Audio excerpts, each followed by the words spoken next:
مطابق پاکستان کی تقریباً 75 سالہ تاریخ میں اس قسم کا لیڈر لیس احتجاج انپریسیڈنٹڈ ہے۔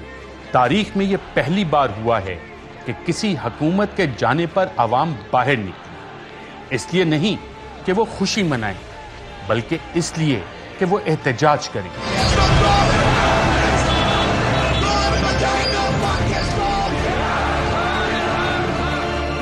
بیرونی سازش کا شکار ہونے والے اپنے وزیر اعظم کی حمایت میں سڑکوں پر آ کر پاکستانی عوام نے نہ صرف تاریخ رقم کی بلکہ اس کے نتیجے میں نئی امپورٹڈ حکومت کو بھی مکمل طور پر رد کر دیا۔ عمران خان اکیلا نہیں، سب عمران خان کے ساتھ ہیں، سب عمران، میں بھی عمران خان ہوں، میری مسز بھی عمران خان۔ جو کل اس کے ساتھ ہوا ہے وہ بہت بڑی زیادتی ہے، یہ پاکستان بدل کے رہے گا، اس کو عمران خان ہی بدلے گا۔ ملک بچانے آئے، ہمارا کوئی بھی نہیں ہے، سب غدار ہے، غدار ہے، غدار ہے۔ رمضان میں ہم اپنی دعائیں بھول گئے، ہمیں صرف یہی دعا یاد ہے کہ پروردگار تو پاکستان کی حفاظت کر، ان چوروں سے بچائے پاکستان کو۔ اکیلا کھڑا ہے، کل جب وہ جا رہا تھا وہ اکیلا تھا، جیسے کربلا میں مولا حسین کو بلا کے اکیلے ان لوگوں نے کیا ہے نا، آج یہ اس کے ساتھ کل یہی ہوا ہے، اسے گھیر لیا جیسے مولا حسین کو کربلا میں گھیرا تھا۔ ایسا بندہ ہے جو کسی سے ڈرتا نہیں ہے، اس نے امریکہ کو بھی آنکھ دکھائی ہے۔ انصاف جو کہ اس ملک کو نہیں ملا ابھی تک، تو جب تک انصاف نہیں ہوگا معاشرہ نہیں چلے گا۔ عمران خان نام ہے انصاف کا۔ جو ہمیں اپنے قاری بنا رہے وہ ہمارا حکمران بنے گا، اور جو ہمیں حق سے جینا سکھا رہا ہے اس کو سب مل کے نکال دیں گے۔ دنیا اور آخرت کی سپریم کو، اور انصاف اصل میں یہاں سے ملتا ہے، اور آج ہم نے پاکستان کا اور عمران خان کا کیس اس عدالت میں بھیجا۔ بالکل، ہمیں انصاف یہاں سے ملے گا۔ جو ایک واحد شخص ہے جو پاکستان کو بچا سکتا ہے اور ایک آنےسٹ لیڈر ہے وہ عمران خان ہے۔ 16 دسمبر 1971 ہوا تھا، مجھے وہ لگا کہ جس طرح ہمارے اپنے ٹوٹے تھے۔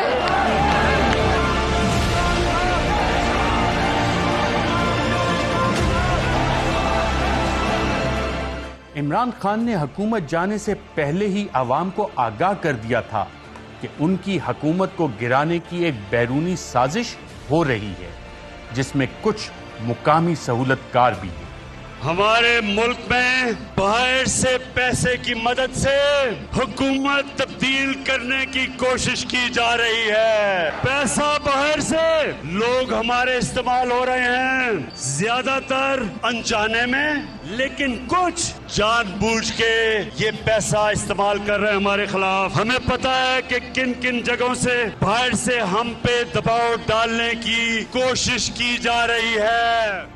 عمران خان چاہتے ہوئے بھی اس خط کو پبلک نہ کر سکے۔ ان کو ڈرایا گیا کہ ان پر اس خط کو عوام کے سامنے لانے کے جرم میں آفیشل سیکرٹ ایکٹ لگایا جا سکتا ہے اور وہ تمام عمر جیل میں گزاریں گے۔ میں الزامات نہیں لگا رہا۔ سوال یہ ہے کہ یہ سازش کب شروع ہوئی؟ سازش کے کردار کون کون سے تھے؟ عوام کے سامنے بہت کچھ آ چکا، بہت کچھ آنا ابھی باقی ہے، مگر عوام سب جانتی ہے۔ اس سازش کے حوالے سے بہت سے ثبوت عوام کے سامنے ہیں۔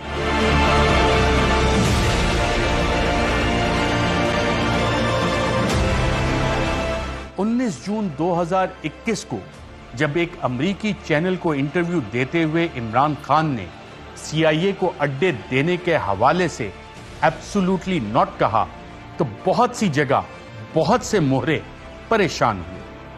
Will you allow the American government to have CIA here in Pakistan? Absolutely not. There's no way we're going to allow any sort of action from Pakistani territory into Afghanistan. Absolutely not. حالانکہ اس سے چند دن پہلے ایک امریکی جریدے نے خبر لگائی کہ پاکستان امریکہ کو فضائی اور زمینی رسائی دے گا اور یہ بات دونوں ملکوں کے درمیان طے ہو چکی۔ The point is that it's a counter-terrorism strategy. We can prevent the United States from being the victim of terror coming out of Afghanistan by providing for bases, insist the Pakistanis provide bases for us to airlift from and to move against what we know. We don't need those troops there. I would bring them home. Would the United States like to have a drone base in Pakistan? So I'm not going to get into the details of our negotiations with Pakistan. I will only say this. We have had constructive discussions in the military, intelligence, and diplomatic channels with Pakistan about the future of America's capabilities to ensure that Afghanistan never again becomes a base from which Al-Qaeda or ISIS or any other terrorist group can attack the United States. But in terms of the specifics of what that will look like, that will have to remain in those private channels as we work through them.